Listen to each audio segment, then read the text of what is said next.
Tyler Perry told his male actors they're not allowed to consort with me because I saw you at a Diddy party, Tyler. This is my house. You live by my rules when you're in my house. And I know it's making a lot of money, breaking records, but we could do better. That's just my opinion. Yet, if those films, and I mean, we're talking about Tyler Perry at this point. A lot of stuff that's on today is coonery, buffoonery. Spike Lee has never been one to hold back his opinions, especially when it comes to fellow filmmakers. For years, he's been open about his disdain for Tyler Perry's brand of storytelling, calling it nuri and buffoonery. I still think a lot of stuff that's on today is buffoonery. And I know it's making a lot of money, breaking records. But now, in light of some shocking revelations about Perry's alleged involvement with Diddy's notorious freak-off parties, it seems Spike's words have taken on a whole new meaning. Did Spike Lee know something about Tyler Perry's secret life that he's only now starting to hint at? Was Perry's career built on more than just films about Medea? There's a certain part of our society, especially black people in the culture, you're dismissing the stories of millions and millions of black people. And that's why I think it's been so successful, because it resonates with a lot of us who know these women and these experiences. Let's take it back. Spike Lee, the Oscar-winning filmmaker known for his groundbreaking films that explore race and society, has long been critical of Tyler Perry. Perry, the mastermind behind the Medea franchise, has built an empire out of his blend of humor, morality plays, and exaggerated portrayals of African-American life. To some, Perry's films offer comfort and reflection on black family values. To others, including Spike Lee, they've been an embarrassing display of stereotypes. Spike's criticism dates back to the early 2000s, but recently that criticism seems eerily prescient given what's been unfolding. To Spike, Perry's depiction of black culture, particularly in his Medea movies, has always been problematic. You see, Lee's enduring career in addressing racial issues is nothing short of remarkable. Throughout his entire trajectory, he has consistently employed his platform to illuminate the intricate and unjust challenges faced by black Americans. One prescient issue he identified was Hollywood's tendency to cast black actors and coerce them into cross-dressing roles, a concern also voiced by Dave Chappelle. When I see that they put every black man in the movies in a dress at some point in their career, I'll be connecting them down like, wow, these brothers gotta wear a dress. In the realm of Hollywood, numerous black male comedians have embraced roles that require them to don feminine attire in television and film productions. Key homonym. This, of course, translates from the Latin to who demand. Ego sum homonym. These characters, including iconic ones such as Shanae Jenkins from the show Martin and Medea, have brought immense joy to countless fans. Nevertheless, it's essential to acknowledge that these portrayals have sparked criticism with arguments that they undermine black masculinity. One significant moment in the ongoing dialogue about this issue occurred during a highly anticipated interview between Dave Chappelle and Oprah Winfrey. Chappelle, renowned for his audacious and thought-provoking comedy, shared his rationale for turning down a multi-million-dollar opportunity. He recounted an incident from the production of the film Blue Streak, in which he co-starred alongside Martin Lawrence. During the film's production, various individuals, including the writers and producers, strongly urged Chappelle to wear a dress in a particular scene. Despite persistent pressure and the assertion that all the greats did it at some point in their careers, Chappelle remained unwavering in his refusal to don the dress. This experience left Chappelle, a comedian known for his fascination with conspiracy theories, with the impression that there might be an agenda to encourage prominent African-American actors in Hollywood to cross-dress. He questioned why this theme seemed to recur, asking, all the comics that I've seen, you know, strong brothers, why they be putting us in these dresses? It's vital to recognize that Chappelle's perspective represents his personal stance and should be respected as such. However, it is worth noting that other actors and comedians have chosen to approach these roles differently. For instance, Eddie Murphy, a celebrated actor and comedian, has portrayed female characters in films such as The Nutty Professor and its sequel, Nutty Professor II, The Klumps, as well as Norbit. In The Nutty Professor, Murphy embraced multiple roles, including Mama Klump and Grandma Ida Mae Jenson, garnering both critical acclaim and commercial success. The film's popularity led to a sequel, which also performed impressively at the box office. Son, listen to me. You are special. And when the good Lord made you, he made you beautiful inside and out. can do anything, Sherman. Similarly, in Norbit, Murphy portrayed the character Rasputia, often seen in flamboyant dresses and skimpy clothing. Despite receiving mixed reviews from critics, the film resonated with audiences and achieved significant box office success. The Wayans brothers, including Sean and Marlon, collaborated with their brother Keenan Ivory Wayans on the 2004 film White Chicks. In this comedy, the brothers played undercover cops who cross-dressed and used whiteface to pose as white women. The film, with a $37 million budget, surpassed expectations and earned over $113 million at the box office. Although there have been talks of a sequel, no official confirmation has been made. Furthermore, comedian Martin Lawrence, renowned for his iconic role as Shanae Jenkins on the classic 1990s television show Martin, revisited cross-dressing in the 2000 film Big Mama's House. This film resonated with fans, grossing over $174 million worldwide and spawning 2 sequels. Several other prominent actors, including Chris Tucker, Wesley Snipes, Tracy Morgan, and Ving Rhames, have also taken on successful roles that involved cross-dressing.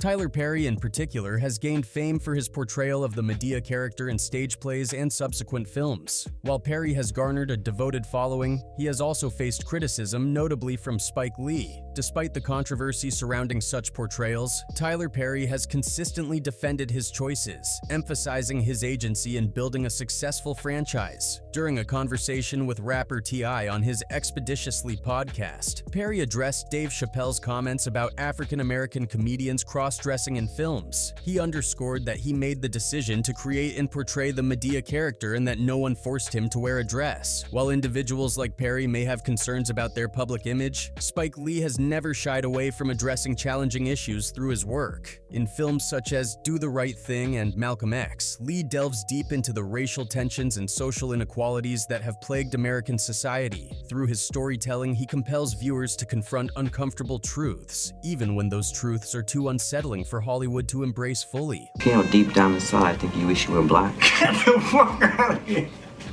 Laugh if you want to. You know, your hair is kinkier than mine. These films frequently feature black protagonists, allowing them to explore their experiences in a predominantly white society. He doesn't merely tell stories about black people. He grants them a voice and agency within their narratives. What distinguishes Lee is his belief that black filmmakers should focus on penetrating the industry and establishing a solid track record of productivity rather than advocating for a separate and independent black production, distribution, and exhibition system. In essence, he values inclusion and integration over isolation. To put his beliefs into action, Spike Lee established his production company, 40 Acres and a Mule, which has been responsible for producing numerous feature-length films. Remarkably, Lee has undertaken various roles in these films, serving as a writer, director, and producer. One remarkable aspect of Spike Lee's vision is his unwavering commitment to nurturing the future of black filmmaking. He has actively mentored the next generation of talent, irrespective of their racial backgrounds. Filmmakers such as Rusty Kundieff, Darnell Martin, and Kasi Lemons have benefited from Lee's guidance. Moreover, his films and productions have provided opportunities for many actors, including Halle Berry, Giancarlo Esposito, Bill Nunn, and Danny Aiello, who received their initial breakthroughs in his projects. Despite his evolution as a filmmaker spanning more than 3 decades, Spike Lee continues to approach his work with youthful curiosity and fearlessness. He is unafraid to ask uncomfortable questions and address challenging topics through his storytelling. Lee has earned a reputation as Hollywood's conscience, with his films chronicling the lives of black individuals and challenging societal assumptions about race, class, and gender. In interviews and speeches, he has been a vocal advocate against social injustice, police brutality, and the entertainment industry's issues with representation. In recognition of his exceptional contributions to film and television culture, Spike Lee was recently honored with the BFI Fellowship, the highest accolade presented by the British Film Institute. Past recipients of this prestigious award include luminaries such as Orson Welles, Laurence Olivier, Elizabeth Taylor, and Steve McQueen. In any event, Spike Lee has been a Hollywood insider for decades, and it's hard to believe he wouldn't have at least heard whispers of what was going on. Could this be why Spike's critique of Perry has always seemed so personal? Perhaps it wasn't just about Perry's films, but about something much deeper, something Spike couldn't fully expose at the time. Let's revisit Spike's infamous interview, where he slammed Tyler Perry's films. Back then, many thought Spike was just attacking Perry's brand of filmmaking. But what if Spike was actually hinting at something else? Something more sinister about Perry's off-screen life? Maybe the buffoonery comment wasn't just about Madea. Maybe it was a coded warning about Perry's involvement in a much darker side of Hollywood. Complex subject, because each artist should be allowed to pursue the artistic endeavor. But I still think a lot of stuff that's on today is buffoonery. Could Spike Lee have been aware of the rumors swirling around Tyler Perry even then? Could his disdain for Perry's work have been rooted in more than just cinematic differences? Rumors about Tyler Perry's private life have been circulating for years. Many have speculated about his sexuality, questioning the portrayal of hypermasculine, light-skinned men in his films and his overly aggressive Christian persona. You see, Perry has positioned himself as a self-made success story, using his faith, creativity, and hard work to build an empire. But what happens when the empire starts to crack? As the walls come down around Perry's polished public persona, some of the things Spike Lee said about buffoonery begin to hit differently. But this isn't just about film critiques anymore. There's something much darker brewing beneath the surface. Recently, Tyler Perry has been linked to the scandalous world of Diddy's freak-off parties, infamous gatherings where shocking and illegal activities are said to have taken place. Whispers of debauchery, exploitation, and coercion have long surrounded these events, and now, Perry's name is being mentioned in connection to them. According to Ariel Mitchell-Kidd, an attorney for one of Diddy's accusers, an explosive tape exists involving both Diddy and a higher-profile person. The video was allegedly shot in Atlanta, and the individual doesn't seem to realize they're being filmed. Speculation is rife that this person is none other than Tyler Perry. Perry, known for his extensive productions in Atlanta and powerful influence, could face a major legal blow if these accusations are true. This isn't the first time Hollywood elites have been caught up in scandals involving secret recordings, but Perry's name being linked to such a situation would send shockwaves throughout the industry. But why Tyler Perry? Why would someone as calculated and powerful as Perry be involved in something so dangerous? The leaked tapes have been described as explicit and P-graphic, raising severe questions about consent and privacy. What makes these tapes even more alarming is the involvement of someone as influential as Perry. The possibility that someone unknowingly recorded a high-profile celebrity in such compromising circumstances only adds fuel to the fire. Could Perry have been aware of the cameras? Or is he another victim of Hollywood's relentless exploitation machine? Ariel Mitchell-Kidd hinted that these tapes are being shopped around in Hollywood, with multiple insiders claiming that the footage could bring down not just Diddy, but another massive entertainment figure. Mr. Combs was in the tape, and this other person is, I would venture to say, more high-profile than Mr. Combs. Sources also claim that this secret footage could implicate Perry in activities far darker than his squeaky clean public image suggests. The whispers around Hollywood indicate that Perry's Atlanta home has long been a hotspot for high-profile gatherings that may now be exposed for their illicit nature. What's more unsettling is that Atlanta, Perry's home base, has now become ground zero for this scandal. The tapes were allegedly shot in one of Perry's lavish mansions, raising questions about how deeply involved the mogul may be. This was actually in his Atlanta home, at a home he had in Atlanta at one point.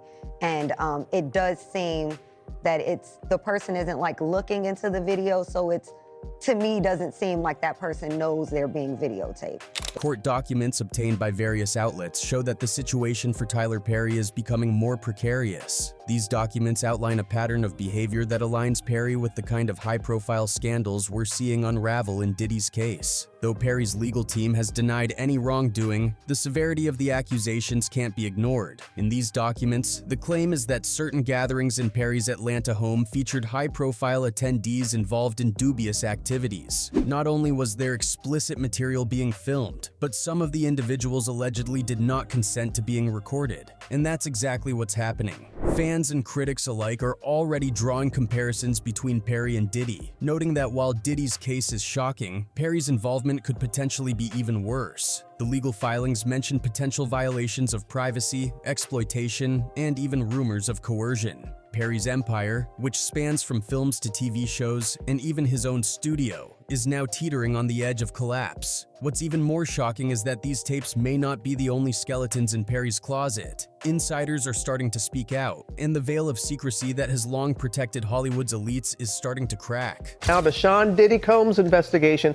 New surveillance video shows Combs being taken into custody in a Manhattan hotel last week. While Diddy's arrest has dominated the headlines for days, Perry's fall from grace could have a much larger impact on the entertainment industry. Unlike Diddy, Perry has cultivated an image of being a family-friendly mogul. His work has been celebrated for uplifting the black community, and his philanthropic efforts have earned him widespread praise. But if these allegations prove true, Perry's carefully curated image could collapse overnight. The difference between Diddy and Perry isn't just the scale of their alleged crimes, it's the hypocrisy that Perry's brand is built on. For years, Perry has portrayed himself as a beacon of morality, someone who gives back to the community and stands for wholesome values. Diddy's bad boy persona, on the other hand, makes his scandal less surprising. But Perry? That's a whole different story. You see, Diddy and Tyler Perry go way back. In 2023, rumors were flying that Diddy, through Revolt, Tyler Perry, and Byron Allen, the guy behind Entertainment Studios, were all in the race to grab a majority stake in BETA.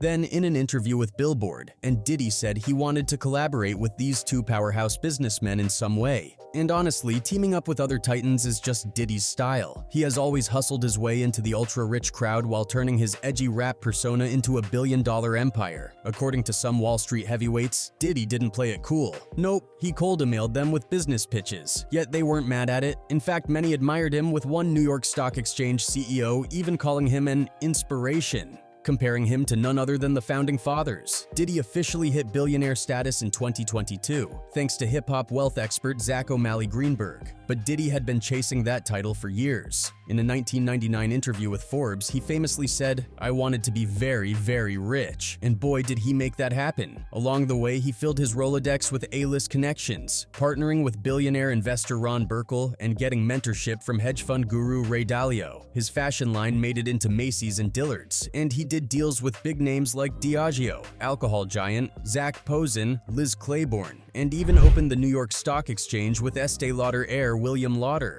But he didn't stop there. Diddy co-owned his own TV channel, Revolt, launched a water brand with Mark Wahlberg, and teamed up with Salesforce's Mark Benioff to create a black business marketplace. Diddy's always been at the top, and one of those top-tier connections has always been Tyler Perry. At one point, there were a lot of rumors floating around about Tyler Perry being involved in human trafficking, and that is exactly when he decided to appear in a PSA about it. Suspicious timing, wouldn't you say? Human trafficking is a crime often hidden in plain sight. We like to think that it only happens in other places and only affects other people, but sadly it's happening right here in our backyard. Tyler later went on to say that many victims are being trafficked by people that they trust. It is clearly important to know the warning signs of STFicking and how to report suspicious activity. It can save someone's life, Perry added. People have since put two and two together and worked out that Diddy and Tyler are businessmen at heart, and Diddy needed to traffic women, and Tyler seemingly provided them. But it's not just that. Tyler Perry has been spotted with Diddy on several occasions, such as events, award shows, and even parties. Yes, he has been to Diddy's parties, and you know what that means. Those people who know that they did something, no, they're not going to speak out. They're not going to say nothing. What part of the game is that? They are not going to come forward and tell on themselves. Nah, not at all. Ice Cube, he said it himself, bro. He said that Diddy's been targeted. It's been reported that people like Tyler Perry are feeling concerned about P. Diddy's recent legal troubles, worrying it could open up a can of worms following his arrest. In case you have forgotten, Tyler Perry is no better than Diddy. He's just mastered the art of hiding his dark side behind a polished image. For context, on the 16th of December last year, All the Queen's Men star Christian Keys broke his silence about years of alleged essay from a powerful billionaire in Hollywood. He says tried to climb in bed with him and offered $100,000 to strip. The actor spoke his difficult truth during an hour-long Instagram live where he revealed that he's resigned to taking the scenic route in his career after turning down alleged offers to take his clothes off for money or return to a private residence after auditioning for a role. "I didn't sell my soul or my A for success," he confessed. He showed up to my apartment and offered me $100 grand to take my clothes off. He said, "I don't even need to touch you. I just want to see you naked." He also claimed to have recordings of the misconduct dating back nearly 20 years. The Detroit native did not go into detail about who harassed him throughout his decades of acting, but promised to expose them soon. I want to tell it on the mountain, over the hills and everywhere. I want to speak on it. The good news is that they don't even have to believe me. Hopefully they do. But if they don't, they can hear this person. Since the essay started, I've carried many recorder devices on me. Keychains, pens, thumb drives, all of the above. I really want to air that ish out because that bothers me when I'm alone at night. Man, the world is celebrating this person and they don't even know the shady and predatory way this person moves. P-daters resent the prey that gets away. So when you don't say yes, when you don't say, okay, I'll acquiesce and literally and figuratively play ball, because we not doing that, they resent you. Keys also said this powerful person felt comfortable with the misconduct because he allegedly claimed he had multiple young black men on the payroll, and they would just show up when he requested them to be there. Despite hinting at multiple other alleged victims, Keys referenced confidentiality and non-disclosure agreements that may keep them quiet. However, he explained that these contracts don't prevent him from turning over evidence of criminal activity. All the same, people have long wondered whether Perry's personal life contradicted the religious values he promotes so strongly in his films, and with the recent news suggesting his participation in secret Hollywood parties, the rumors surrounding his sexuality have gained new traction. Charlamagne Tha God is another figure who's had his doubts about Tyler Perry. In a now famous interview, Charlamagne didn't hold back in his critique of Perry, highlighting the problematic nature of Perry's influence on black culture. I always end up getting pissed off at Tyler Perry movies. I've been so off Tyler Perry movies, I don't watch Tyler Perry. I mean, it's like my D been jumped the shark. Like, it's only a matter of time for it's gonna be like my dear goes to Mars, you know, my dear goes to Uganda. With Charlamagne's criticism now seeming prophetic, as more details about Perry's alleged extracurricular activities come to light, the facade Perry has built over decades begins to crumble. So what does this all mean? Is this the end for Tyler Perry as we know it? Spike Lee, whether knowingly or not, may have predicted this fall from grace. Perry's work, once seen as uplifting and empowering to many, now looks like it may have been hiding something far darker underneath. As more information continues to emerge, it's clear that Spike Lee's criticism of Perry wasn't just about films. It was a critique of a man, a persona, and perhaps an entire Hollywood empire built on secrets. Could this be why Spike was so adamant all these years? Spike Lee may have just ended Tyler Perry's career, not with a new film, but with a few choice words that now carry an entirely new meaning. As more of Hollywood's dirty laundry gets aired, it seems like Perry's time in the spotlight might be coming to an end. What's next for the man behind Madea? Only time will tell. Anyway, that's it for this video, folks. Bye.